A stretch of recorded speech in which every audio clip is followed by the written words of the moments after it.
And this concludes my 437 pages PowerPoint as to why Tau for Adussi is the best experience you can have with a woman in 40k. Any questions, Pio?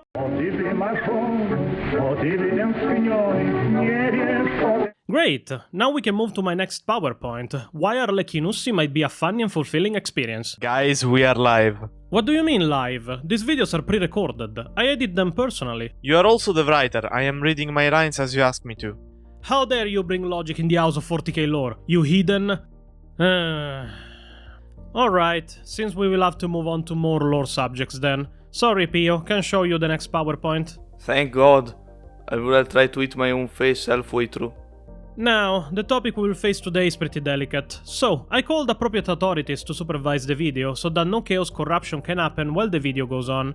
Pio, let me introduce you to Inquisitor Eisenflurk.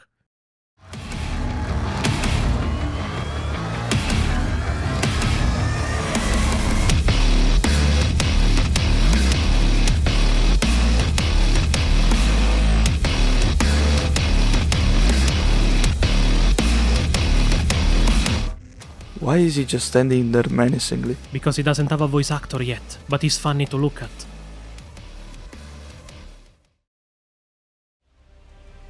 Here we stand and here shall we die, unbroken and unbowed. Though the very hand of death itself come for us, we will spit our defiance to the end.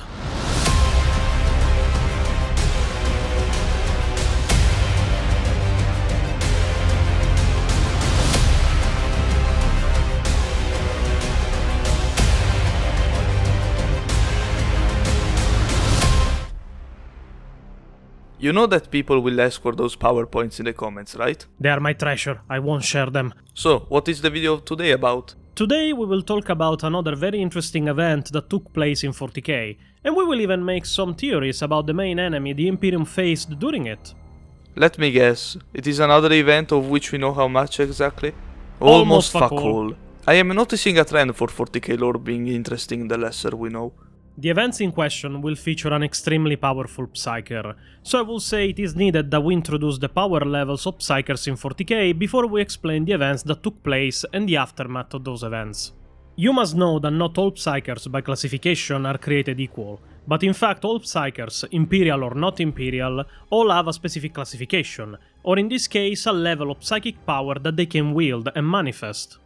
The scale starts from the negative and goes to extreme levels of power for a Psyker. Starting from Omega we have Psi, Chi, Pi, Upsilon, Tau. This is not fucking canon! Sigma, Rho, Pi, Omicron, Xi, Nu, Mu, Lambda, Kappa, Iota, Theta, Eta, Zeta, Epsilon, Delta, Gamma, Beta, Alpha and Alpha Plus. I will let you know that I suck at math. They are mathematical symbols, yes, but they aren't used for mathematics in this case. For the video, as we are not treating general Psykers, we will focus only on Rho and upward of psychic abilities, as everything under Rho, from Sigma to Omega, are considered negative levels of psychic abilities, referred to usually as blank powers, or pariah powers. Pretty much anything under Rho is either more resistant or outright anti-Psyker. Just for reference, like the Sisters of Silence that are all soulless pariahs, and the Catelexis Assassins of the Officio Assassinorum. Rho and Pi. Two levels, but both mean pretty much the same. Humans without psychic potential, normal citizens and population of the Imperium of Men, just common people that are vulnerable to the warp. Omicron, Xi, Nu, Mu, Lambda and Kappa. In sequence one superior to the other, are low level of psychic potential. Most humans possessing this level of psychic abilities don't even suspect of having such powers. Some may even manifest them uncontrollably while in stressful situations. Very few are powerful enough to become aware of their capabilities. Most just attribute the events that happen to them as luck or a fluke. Iota, Theta, Eta are instead the levels of average psychic potential. The people that possess this level of psychic powers are aware of them, and are able to control their talent. It is still considered a low level, but they are recognized as true Psykers, and as a consequence, they are monitored by the Adeptus Astra Telepathica and the Inquisition. Once taken and trained, they are given the status of sanctioned Psykers, and are sent in groups to compensate their lack of power with numbers. Are they the Psykers we see flanking the Imperial Guard in various books of 40k? Yes, usually they are sent against enemies that are psychic in nature, as only Psykers can harm creatures of the Materium. Then we have the levels of Zeta and Epsilon. These are considered high-level psychic potentials. They are very rarely born in the human race, but they wield considerable power, and even alone can turn the tide of a battle if deployed. They must be detected early in their lives, or they can grow into significant threats to their surroundings, as they are bright enough in the warp to attract warp predators. Unlike lesser Psykers, they can manifest their powers even alone, and don't need a squad to do so. And from here on the scale, we enter the very dangerous territory of psychic abilities. We have Delta and Gamma. They are extremely rare in the human race, and the Psykers of this level wield tremendous powers, to the point that containing that power requires not only training, but also surgeries, augmentations and ritual bindings on the humans that possess them. After all their training and surgeries are done, they become named as Primaris Psykers, powerful enough that even common soldiers on the battlefield look at these individuals with fear for the danger that follows them on the battlefield. Then there is the last level of stable psychic abilities that is considered safe enough to be used by the Imperium of Men, the Beta level. They are incredibly rare and incredibly powerful. Beta-level Psykers are the strongest Psykers that can serve the Imperium without endangering it, and even then nobody can say if and when they will be consumed by their power and fall to madness while the warp consumes their souls. But those that survive and master their abilities become some of the most revered Psykers of the Imperium of Men. But the scale has 2 more levels. Yes, the last 2 levels of psychic power present on the scale and recorded in the human race are Alpha and Alpha Plus, and they will be important for what we will talk about today. Alpha-level Psykers have psychic potential and abilities so powerful that they are inevitably deranged, as their mind has no way of controlling them. These Psykers are condemned to never-ending suffering and insanity because of their abilities. The Imperium never employed them, as they are grotesquely powerful, even compared to beta-level Psykers, to the point that they must be eliminated in early childhood, or they will transform into a threat of apocalyptic scale, to the point that the pariahs of the Officio Assassinorum, the Culexus Assassins, are employed by the Inquisition to find every alpha-level Psyker in the human territory and kill it before it becomes a danger for an entire star system, if not more. But that is not the most powerful level of psychic abilities recorded by humanity. That title belongs to the Alpha Plus level Psykers. Sometimes, there is an infinitesimal chance that a Psyker is born with power which is impossible to measure by all standards. Alpha Plus Psykers are so powerful they can summon innumerable legions of demons, they can snap Imperial Titans with a mere thought, they can pulverize entire regiments of Imperial Guard, and turn a human inside out just by thinking of doing so. They are corrupted by the vicious torrents of the warp energy flowing through them. They are completely unstable, unpredictable, and are so insane that even alpha-level Psykers will look normal compared to them. They are like the gods from the myths of old Earth, being born only to wreak chaos wherever they go, exterminating humans and creating heretical cults, completely invulnerable to any mortal weapon.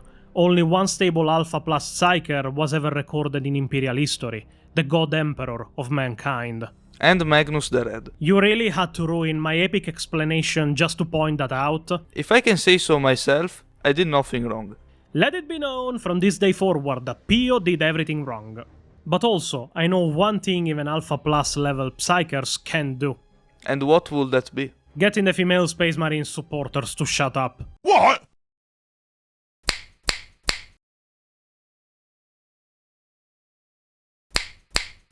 Coming. Who are you? I'm Zephyr. What the... Where is Joy? He doesn't work on Wednesdays. Can you kick him out, please? Sure. Please, this is private property. I need to ask you to leave the premise. I will escort you out. For safety. I like that Jeffrey fellow. Very pleasant to be around. Shut up! Now, Pio, what if I told you that an Alpha Plus Psyker being, if not even more powerful, manifested at one point in M34, and that the danger it posed was so great that humanity feared extinction once again just because of it? I'm 87.3% sure that Alpharius is involved in some way. Strangely enough, no. At least I think he's not involved, but with how the Alpha Legion works, it could have been all a plan of theirs. Alpha Legion jokes never get old, like Necron tier children. Uncool. In M34, an entity that would become known as the Cacodominus appeared in Imperial controlled space. It was an entity of monstrous psychic powers, probably Alpha Plus level, if not over, as he was not limited by human form. It was in fact an alien cyborg of unknown origin, and when it learned about the Imperium, it decided that it was his to conquer. He will start a war that will be known as the Catelexis Heresy. Now, we don't know how long this war lasted, nor we know exactly what kind of forces fought in it, except for the Cacodominus himself and the Black Templars. But we know that the Cacodominus was powerful enough to take control of the populace of 1300 planetary systems. We are talking of thousands upon thousands of planets under the mind control of one single entity. And not only that, but that he took control using his psychic abilities also 17 Wandering Dreadblades, term used to specify Chaos Imperial Knights with no specific or fledgling allegiances, sending them to various missions that we will talk about in a second. The war will reach its end in 401 M34, with an event known as the Howling, where the Black Templars ended the Catelexis Heresy by executing the Cacodominus. The death scream of the Cacodominus echoed and was amplified by the warp, burning out the minds of billions of astropaths and distorting the signal of the Astronomicon, the light of the Emperor in the warp, guiding the Imperial ships through it. Millions upon millions of ships were lost forever in the warp because of the death scream of an alien cyborg, and entire subsectors that were now cut off from the light of the Emperor ended up sliding into barbarism without the Adeptus Terra to guide them. The psychic abilities of the Cacodominus are so powerful that his psychic death scream still echoes in the skull itself. The same way the Sword of the Emperor absorbed enough of his enormous psychic powers to emit flames even now, after 10,000 years of not being wielded, the Cacodominus was powerful enough that his skull has absorbed parts of his psychic abilities, and it can be felt from Psykers that even approach the Eternal Crusader. It must be very funny when humans pass near the Hall of Relics of the Eternal Crusader just to be screamed at by the skull of an alien cyborg. I think that phrase describes 40k to its core, Pio. It is also theorized that the Howling is the cause of the disappearance of the Black Templars librarians. Contrary to what is believed, the Black Templars never hated the members of their chapter that showed psychic abilities. In fact, they considered them a gift from the Emperor himself, but at one point the librarians simply disappeared from the chapter. Many have theorized that is because of the Edict of Nicaea, that the Black Templars, being followers of the God Emperor of Mankind, took at heart, but we don't know the exact reason as to why the librarians disappeared. But I am sure that if they were near the Cacodominus when it died, they all died with it.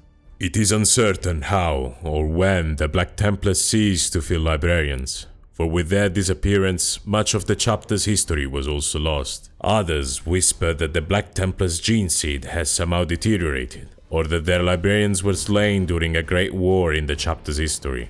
Some scholars point to the Black Templars' final battle to end the Catelexis Heresies of M34, and the apocalyptic psychic death screams that tore through the warp after the slaying of the Cacodominus as another possible explanation. Whatever the truth, the Black Templars have come to accept the loss of their librarians as part of the Emperor's divine plan. If the Emperor decides to once again bless the Black Templars with librarians, they will embrace it, but until that day, they will wage battle without these powerful warriors at their side.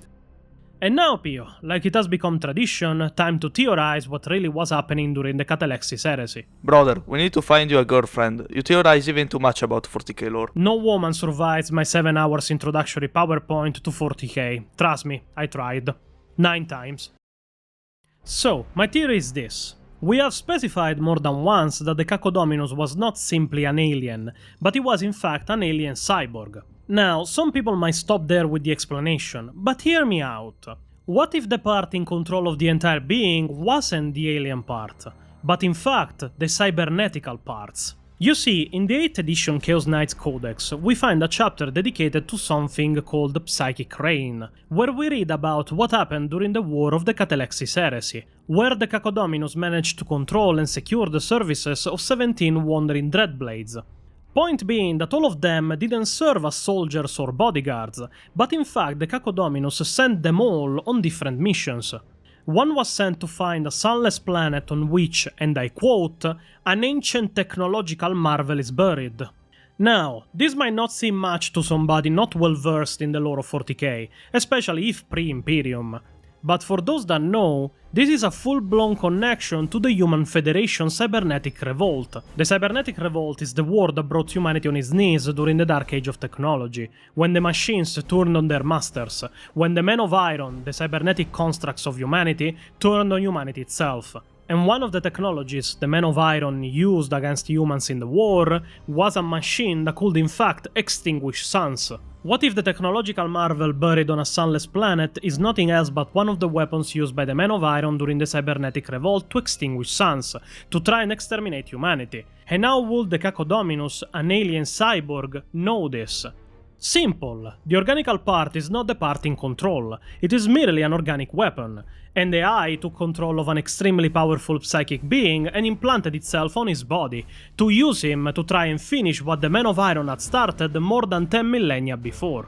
Another Dreadblade is sent to round up and butcher every member of a rare alien species called the Axlo, while another is given the esoteric duty of protecting the time stream against the Tzeentchian demon Cairo Fateweaver. While all of this was happening, the Cacodominus itself was conquering hundreds of systems, until it was slain by the massed forces of the Legio Cybernetica and the Black Templars. But the Dreadblades, still under his influence even after the death of the creature, make no effort to seek revenge. In fact, they were all ordered to pursue only the task they were given. Even if the Cacodominus itself died, it was not important, as long as the Cacodominus' will is eventually fulfilled. Now, we don't know why the Cacodominus wanted to destroy the Axlo. Maybe they had some connection with his organical part, or even his cybernetical part. But the fact it sent a Dreadblade to protect the time stream against Kairos Fateweaver of all things, a demon of Tzeentch, the Lord of Subterfuge and Change, makes me think he was trying to avoid for Tzeentch to try and interfere with the quest of the Cacodominus